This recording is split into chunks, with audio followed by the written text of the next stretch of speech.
What's up, everyone? Welcome to Power Play with CJ. This piece may go off, and people may hate me for doing it, but Kris Letang is nearing his return. Obviously, he had a stroke, a few weeks ago, and obviously it's great to have him back on the ice. And you really hope he's made a full recovery because there's things that are more important than hockey, and obviously your personal health is one of those things. The Pittsburgh Penguins forward core has been decimated by injuries. Neal and Kunich should both play their next game, even though Neal's got lingering concussion problems. Obviously, Dupuis up the season, and the overall forward core has been kind of a mess. Having said that, I think if I was Danny Bylsma for at least a few games, I would think outside the box in terms of how I'd address the gaps in the top six forward, and I'd try Letang at forward when he comes back. I'd still play him on the point of the power play. I think it can work twofold because it'll, obviously as a forward you play less minutes. And when you're trying to get back and your timing back, that works. There's less defensive responsibility. Not that Letang's great defensively, but I think he's better than most people give him credit for defensively. And I see no problem with putting him out there in Crosby or Malkin's wing for 3 or 4 games till he can get his feet back under him, and buying more time to address the top six forward issue. They really didn't go after Molson, Vanek, Gabrick, one of those guys as much as I would have if I was in charge of the Penguins.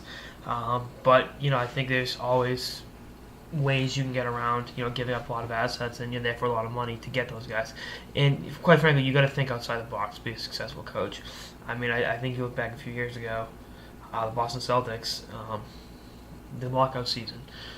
They weren't that great to start the season. They were 500. Obviously, they had an aging roster, and Kevin Garnett wasn't what he used to be. And Doc Rivers thought outside the box, moving from power forward to center because there are no more.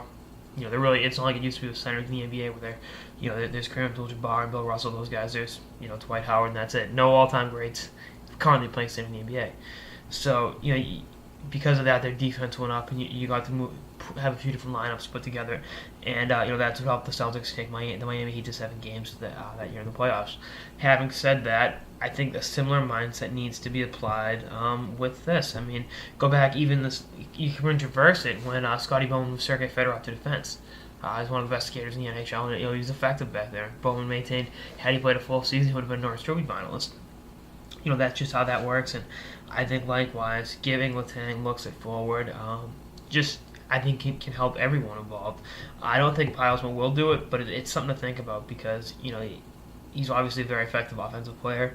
Crosby, Malkin they're okay offensively, so maybe that helps your goals again. Your goals for, and helps ease Letang back in the lineup. But again, it's just something to think about. And if I was Bylsma, I'd be going to all sorts of lengths to find Crosby and Malkin sufficient wings. Again, Neal's coming back, but with that concussion, all it takes is a light hit, and he's up in the season. So, just something to have in the back of your mind if you're a Pittsburgh Penguins fan.